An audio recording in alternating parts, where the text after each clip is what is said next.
Olá pessoal, sejam muito bem-vindos a mais um vídeo e hoje nós iremos estar falando sobre esse livro aqui, Sapiens, Uma Breve História da Humanidade, do autor Yuval Noah Harari.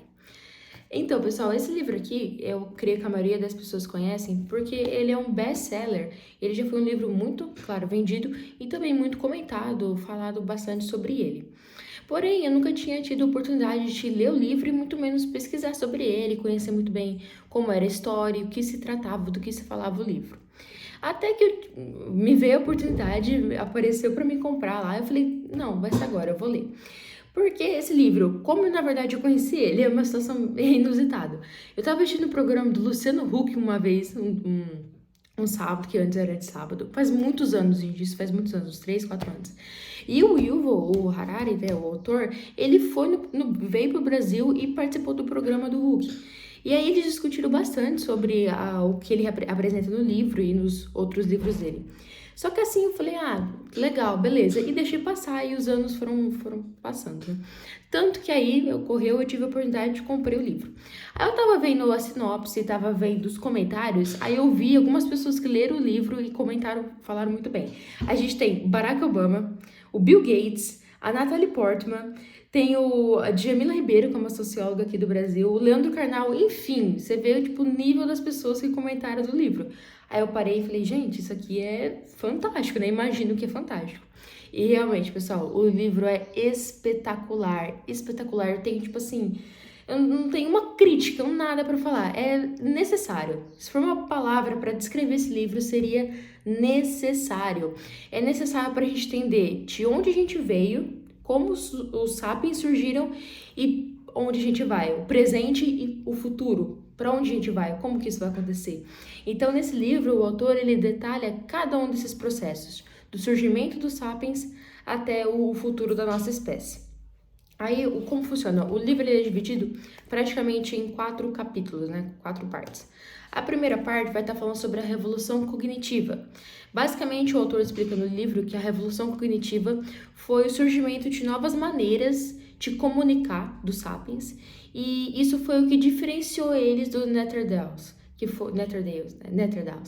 foi outra espécie de ser humano que surgiu milhões de anos atrás. E foi essa revolução cognitiva que nos diferenciou deles e provavelmente nos ajudou a conseguir continuar tendo essa evolução e atualmente só existirem a espécie Homo sapiens no planeta, que os Neanderthals já foram extintos há milhões de anos atrás. Então essa primeira parte ele vai explicar tudo da revolução cognitiva, como que foi, como ela funcionou, principais teorias de cientistas pesquisadores que apontam como foi essa revolução cognitiva. E assim, você começa lendo o livro, você pensa, putz, vai ser um livro só sobre o passado, vai ser sobre os homens das cavernas, né, da teoria, enfim, só sobre a era pré-histórica. Só que depois você percebe que não, e mesmo que fosse, ainda assim ia ser muito interessante. Porque, tipo, muitas poucas pessoas param pra perceber, tipo, gente, como a gente evoluiu? De onde a gente veio? Exemplo, foi desse jeito, aprendi na escola assim, daquela forma. Mas a gente não para pra ver como realmente foi, quais evoluções, tudo que a gente teve que passar pra ser o que a gente é hoje, de certa forma. Então, a primeira parte, o primeiro capítulo, vai ser a revolução cognitiva. Depois disso, ele vai entrar na parte da Revolução Agrícola, que foi basicamente onde os Homo sapiens pararam de ser nômades e ficaram estabelecidos em um só lugar, em uma só comunidade. Que foi com isso a Revolução Agrícola, que começou a plantar trigo, milho e outros grãos, e aí eles se manteram em uma só região, em uma só localidade. Porém, ele mostra que a Revolução Agrícola, muitas pessoas, claro, acharam que ela foi essencial, e realmente foi, de certa forma. Mas ele também mostra os contras dessa revolução, que hoje a gente para e que pensa que foi muito bom, mas na verdade teve muitas coisas prejudicais. Um exemplo foi a domesticação dos animais. Porque se a gente parar para pensar, antes as vacas, galinhas, porcos e outros animais, eles eram selvagens, gatos, cachorros também, claro. Mas com isso a gente domesticou. Porém, hoje em dia, a maioria desses animais, as vacas, as galinhas, a gente usa para o consumo. E imagina como que a gente nem para perceber o sofrimento dessa espécie. Claro que muitas pessoas percebem, tem vários dos direitos dos animais, ativistas dos direitos dos animais. Porém, a maioria de nós não percebe de como eles eram seres que viviam no seu habitat natural, na natureza, e agora eles são programados apenas para nossa sobrevivência. A gente só usa deles, não tem mais nenhuma vantagem a vida deles. Então ele vai mostrar como foi bom, mas exatamente para quem? Porque se fosse para os animais, foi horrível. E também ele vai falar de outras espécies que nós mesmos, os Homo sapiens, acabamos com elas, entrou para extinção por causa de nós mesmos. Não só por causa do meteoro dos dinossauros, inúmeras outras espécies que a gente mesmo acabou matando. Inúmeras. Quando os Homo sapiens descobriram a Austrália, ela era uma ilha repleta de maravilhas, coisas inacreditáveis. E depois de anos, não tinha mais um terço do que era a vegetação, do que era a fauna e a flora daquele lugar. Então ele vai falar muito sobre essas questões, principalmente essa parte da Revolução Agrícola. Depois, pessoal, ele vai para uma outra parte que é a unificação da humanidade. Então ele aponta que a humanidade, atualmente, era dividida em impérios, né, no começo, e agora a gente é um único império global. E como a gente se tornou um único império global? Ele vai dar 3 pontos para isso. Primeiro, já é a palavra, que é o império, que começou a ter pequenos impérios. Um dos exemplos é o Império Romano, que foi um dos muito conhecido por dominar bastante parte do mundo na época. Enfim, mas o império começou sendo aí uma maneira de unificar. Depois ele vai falar muito sobre o dinheiro, em como o dinheiro nos nos tornou juntos. Porque antes o dinheiro não existia, então era outra forma de negociar, era mais por troca e outras maneiras. Agora com dinheiro eu posso comprar o que eu quero. Então o dinheiro ele acaba sendo qualquer coisa, porque se eu tenho dinheiro eu posso comprar o que eu quero. Então ele dá esse exemplo de como essa forma do dinheiro, a moeda, nos transformou em um império global, dessa forma. E depois uma outra parte teve a religião. A religião também foi um grande fator que uniu a todos nós. Claro que várias pessoas são de diferentes religiões, tanto quanto o cristianismo, o islamismo, o judaísmo, enfim, inúmeras outras. Porém, essa teoria base de um mito que nos une é algo que a gente consegue conviver em sociedade. E nisso já entra em outro assunto que eu acho muito interessante, que ele comenta bastante durante o livro, que é a ordem imaginada. O livro, quando você vai ler, dá para entender melhor o que é a ordem imaginada. Mas seria essa questão de como os mitos nos unem, o mito nos une. Porque, exemplo, seria muito difícil uma comunidade enorme, igual a gente é hoje, conviver bem, entre aspas, sem um mito. Por exemplo, a gente tem a religião. Então, religião, de certa forma, nos fazem a seguir preceitos, seguir regras.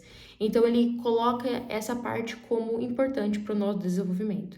Eu aconselho vocês a lerem o livro, claro, que assim vai ter uma explicação muito completa sobre a ordem imaginada. Estou sendo aqui mais redundante para também não contar o livro inteiro, né? E depois disso, pessoal, a gente vai ter a última parte, que é a revolução científica, que na minha opinião é uma das coisas mais incríveis que eu já li sobre o assunto. Então, na revolução científica, ele fala basicamente de como a gente está hoje em dia, o nosso presente, e vai falar muito sobre o futuro da nossa espécie.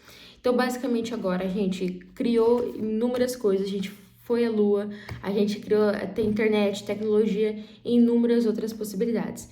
Então, essa, de certa forma, é a revolução científica. Como a gente anda, como o mundo está hoje em dia. E tem uma última parte, que é mais pro final do livro, que ele vai explicar sobre como ultimamente as pessoas vão ser diferentes. Por exemplo, ele dá uma forma de ciborgue, que provavelmente daqui a um tempo a gente vai ter parte ciborgue, seja um braço, seja uma perna ou qualquer outra parte do corpo. E hoje em dia a gente já tem isso. Exemplo, uma pessoa que tem deficiência auditiva usa o aparelho. E é uma forma de você dar um pouco de ciborgue, entre aspas.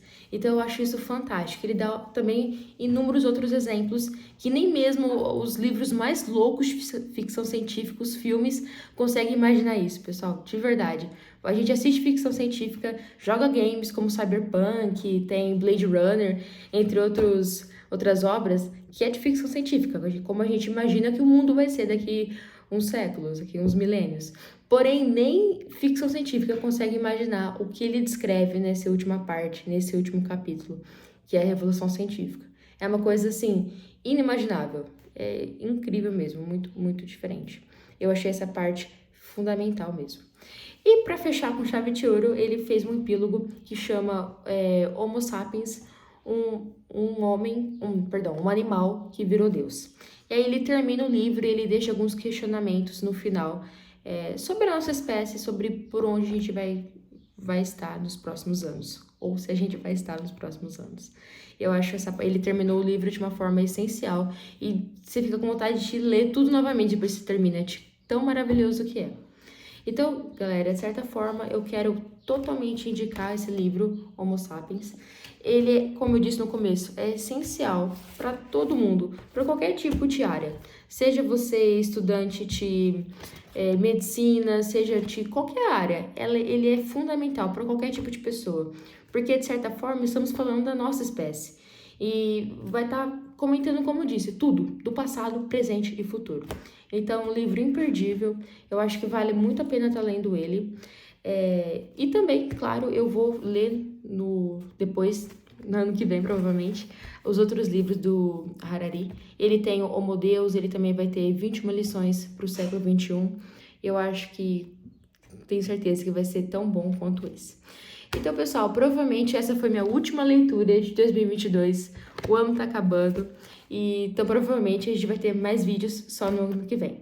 Então, eu já queria desejar para vocês um ótimo 2023 e que ele seja repleto de muita, muita literatura. Vejo vocês em breve.